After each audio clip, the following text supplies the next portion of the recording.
Hello everyone, welcome to schooling learning app. Myself Deep और हम लोग पढ़ रहे हैं क्लास 12th आईपी। फ्रेंड्स, आज के इस वीडियो हम लोग बात करने वाले हैं सबसे इंपॉर्टेंट टॉपिक ही, जो कि एग्जामिनेशन पॉइंट ऑफ व्यू से बहुत ज़्यादा इंपॉर्टेंट रखता है। वो ये है कि दोस्तों, जब हम लोग डेटा फ्रेम को बनाते हैं तो हमारे पास में यहाँ पे कम से कम 9 या 8 या बड़े बड़े मेथड होते हैं। तो दोस्तों, सबसे जो इंपॉर्टेंट मेथड होता है वो होता है नमपाई से। ठीक है कि नमपाई को यूज करते हुए, नमपाई के अंदर जो एक मेन कॉन्सेप्ट चलता है एरे का, उस एरे के कॉन्सेप्ट को यूज करते हुए हम लोग किस तरह से एक डेटा फ्रेम को बना सकते हैं। तो जनरली सबसे इंपॉर्टेंट, अगर आपको डेटा फ्रेम बनाना पड़े और अगर आपको पता नहीं कि किस वे से बनाना है, कहीं क्वेश्चन में स्पेसिफाई नहीं है, तो आपको मैं दो ही चॉइस दे रहा हूँ। या तो आप बनाएंगे डिक्शनरी को यूज करते हुए, या आप बनाएंगे उसको नंपाई को यूज करते हुए। ठीक है, क्योंकि सबसे अच्छे तरीके हैं, सबसे बेटर तरीके हैं, तो आप इसको जरूर बनाइएगा। और देखते हैं इसमें कैसा बना जाता है, किस तरह से बना जाता है, क्या प्रोग्राम की इसमें हमें ध्यान रखनी पड़ेगी बातें। चलिए शुरुआत करते हैं हमारे इस वीडियो की। तो दोस्तों, इससे पहले अगर हम लोग शुरू कर रहे हैं प्रोग्राम, उससे पहले आपको पता होगा कि जो नमपाई है, ठीक है, वो एक हमारे पास में लाइब्रेरी है। ठीक है, जैसे पांडा लाइब्रेरी होती है, वैसे एक नमपाई लाइब्रेरी होती है। अब नमपाई के अंदर हमारे पास में जो डेटा होता है उसको स्टोर करने के लिए दो आर्किटेक्चर है, दो डाटा स्ट्रक्चर है। ठीक है, तो नमपाई के अंदर दो डाटा स्ट्रक्चर है हमारे पास में। जैसे कि हमारे पास पांडा में 3 होते हैं, नमपाई में 2 है आर्किटेक्चर, 2 डाटा स्ट्रक्चर है। एक को तो हम लोग कहते हैं 1D एरे, और दूसरा जो होता है वो होता है 2D एरे। ठीक है, इंपॉर्टेंट तो दो ही है, बाकी और जो है वो हमारे काम के नहीं है। 1D एरे क्या करता है, वो डाटा को एक सिंगल डायमेंशन में, वन डायमेंशन में डाटा को स्टोर करता है, कुछ ऐसे लाइक अ सीरीज। ठीक है, ये कुछ ऐसे स्टोर करता है। ठीक है, नाउ अब 2D जो होता है वो आपके डाटा को दो डायमेंशन, बोले तो मैट्रिक्स की फॉर्म में स्टोर करता है। इस तरह से वो स्टोर करेगा। तो आपके यहाँ पे देखो 3 कॉलम हो गए और आपने यहाँ पर 4 रो बना दिए। तो जैसे आपका डाटा 1 2 3 4 5 6 और यहाँ पर 7 8 9 और यहाँ पर 10 11 और 12, तो आपके पास ये कहलाती है रोज। क्या कहलाती है? रोज कहलाती है। और ये कहलाते हैं कॉलम्स। ठीक है, तो आपके 3 कॉलम हो गए और 4 रोज हो गई। तो ये हमारा जो है ये 2D आर्किटेक्चर है इस नंपाई का। तो दोस्तों, हम लोग इसको बनाएंगे कि यार इसको यूज करते हैं हम लोग डेटा फ्रेम कैसे बनाएं। तो डेटा फ्रेम बनाने के लिए जाहिर सी बात है आपको 2D एरे की रिक्वायरमेंट होती है। और 2D एरे किससे बनता है? 1D एरे से बनता है। तो मतलब अगर मैं एरे ऑफ एरे ले लूं, एरे ऑफ एरे ले लूं, तो हमारे पास 2D एरे बनता है। अब आप समझ नहीं पा रहे होंगे कैसे, तो चलिए क्यों ना इसका हम लोग प्रोग्राम देख लेते हैं। अब आते हैं प्रोग्राम के ऊपर। तो हमारे प्रोग्राम के अंदर दोस्तों हमें दो चीज चाहिए होगी, एक तो पांडा चाहिए होगा, एक नंपाई चाहिए होगा। तो दोनों को पहले इंपोर्ट कर लेता हूँ। ठीक है, इंपोर्ट पांडाज एज पीडी, पांडा को कर लिया। और अब हम लोग इसको नंपाई को भी इंपोर्ट कर लेते हैं, इंपोर्ट नंपाई एज एनपी। ठीक है, अब हमारे पास तो ये काम हो गया। नाउ अब हम लोग बात करेंगे कि भाई अपन को एरे बनाने। तो मान लेते मेरे पास एरे एरे 1 है।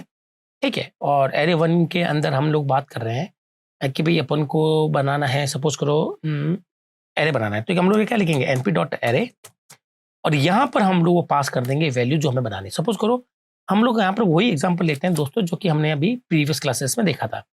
हाँ, वो स्टूडेंट वाला, राम श्याम के मार्क्स वाला। ठीक है, मैं आपको डायग्राम खोल के दिखा देता हूँ। ठीक है, डायग्राम ये वाला। ठीक है, ये रहा डायग्राम जिसकी हम लोग बात कर रहे हैं। अब ये जो है वो पूरा मुझे नमपाई को यूज करते हुए बनाना है। तो जाहिर सी बात है कि नमपाई के अंदर जो एरे होगा, 1D एरे, वो आपका ये वाला होगा। तो मैं यहाँ पर कलर चेंज कर लेता हूँ। ये आपका 1D एरे होगा, ये आपका 1D एरे, ये आपका ये भी 1D एरे और ये 1D एरे। इसका मतलब आपको कुल मिलाकर 3 1D एरे चाहिए होंगे। ठीक है, तो पहले वो तीनों 1D एरे बना लेता हूँ मैं। तो 1D एरे 1 बन गया। वैल्यूज क्या क्या है हमारे पास में? 78 98 99। तो 78 99 98 और 99। ठीक है, 98 99। ठीक है, अब दूसरा भी एरे बना लेता हूँ मैं, एरे 2। तो np डॉट एरे। ठीक है, और यहाँ पर भी हम लोग दूसरी लिस्ट बना लेते हैं। लिस्ट दे रहे कि 81 60 90। तो 81 ये हो गया 60 और ये हो गया 90। चलो मैं इसको ले लेता हूँ, 98 है, 98 ले लेता हूँ। नाउ अब हम लोग बात करेंगे हमारे तीसरे एरे की, A3 की। तो A3 के अंदर हमें डालना है numpy डॉट एरे। ठीक है, और हम लोग यहाँ पर वैल्यू डालेंगे। वैल्यू कहाँ से ले लेते हैं? 95 80 और 95। तो 95 80 95। तो ये हमारे पास बन गया एक 3 एरे। ये बिल्कुल वैसे ही जैसे लिस्ट होती है वैसे हमारे पास में ये हमारे पास में नमपाई एरे से बन गया। अब अगर हमें इसको बनाना है तो हमें ये 1D एरे से हम लोग नहीं बना सकते दोस्तों। तो जाहिर सी बात है हमें यहाँ पर 2D एरे बनाना पड़ेगा। तो 2D एरे कैसे बनता है पहले वो अपन सीख लेते हैं। तो मैं यहाँ पर लिखता हूँ नाम कुछ भी ले लेते हैं, ठीक है। जैसे कि हमने नाम दे दिया ए। ये एरे में 2D एरे बनाना चाहता हूँ। तो 2D एरे बनाने का सबसे अच्छा तरीका होता है कि आप लिखेंगे np.array और इस एरे में आपको ये सारे एरे पास कर देने हैं।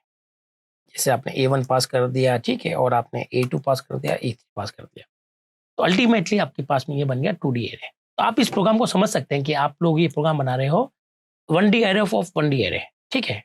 तो मैं यहाँ पर लिख देता हूँ, ये क्या है, क्रिएटिंग डेटा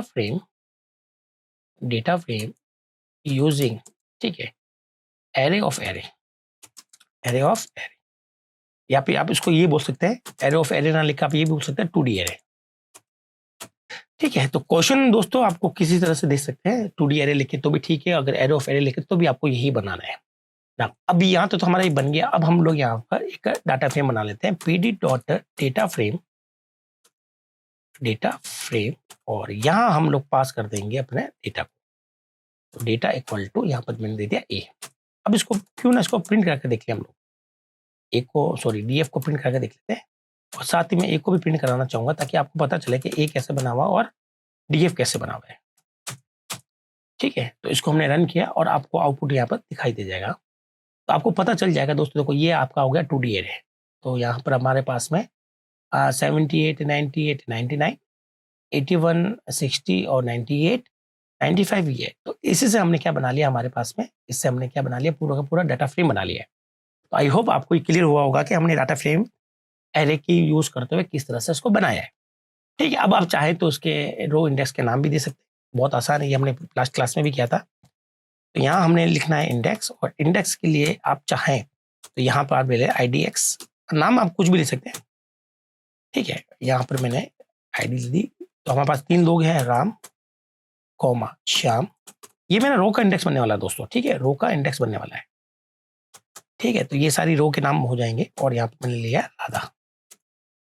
उसी तरह से मैं एक कॉलम ले लेता हूँ, कॉलम के नाम, और यहाँ हमारे पास जो कॉलम होंगे वो है इंग्लिश, ठीक है, एक होगा मैथ्स, और एक होगा हमारे पास में सबसे इंपॉर्टेंट जो होता है सब्जेक्ट वो होता है IP, ठीक है। उसको हम लोग बात कर रहे हैं। तो यहाँ पर मैंने रो के जो इंडेक्स है वो IDX से सेट कर दी है, और कॉलम्स जो है COLUMNS